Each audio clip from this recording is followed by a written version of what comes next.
Ենթադրենք դու խնայում ես մի մեծ նպատակի համար,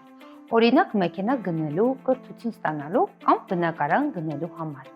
Դե դու գիտես քո նպատակները։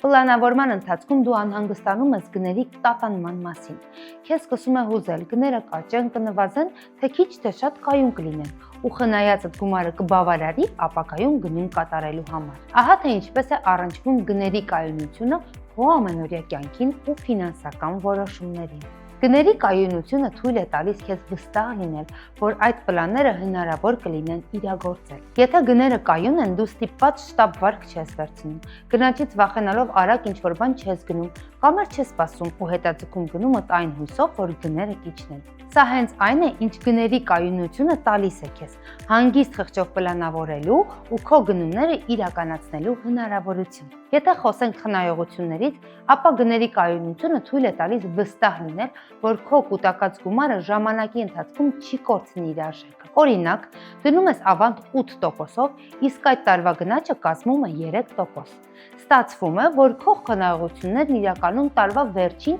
աճում են ընդամենը 5%-ով, քանզի գնաճը մի քիչ ուտում է քո փողը։ Իսկ եթե ենթադրենք, որ դու ունես վարկ, որի տոկոսադրույքը 12% է, ապա 3% գնաճի պարագայում քո վարկային իրական բեռը կլինի 9%։ Էլ չասեմ, որ բարձր գնաճի դեպքում վարկ տրամադրողը կարող է տոկոսներն էլ բարձրացնել, իսկ կայուն գների դեպքում վարկ վերցնելը դառնում է ավելի կանխատեսելի, քանի որ դու վստահ ես, որ ոչ մի անսպասելի գնաճ չի խաթարի քո վճարումները եւ ֆինանսական պլանները։ Կենտրոնական բանկը ապահովում է գների կայունությունը, որ դու վստահ ապրես ու խնայես առանց ֆինանսական սթրեսի։ Ոլորտի փորձագետներն ամեն օր մշակում եւ իրականացնում են հատուկ քաղաքականություններ, որ դու հանգիստ պլանավորես ֆինանսներդ։ Վերաբերվիր գների կայունությանը որպես կայունության եւ անվտանգության բաղադրիչի, եղիր բարեկեցիկ։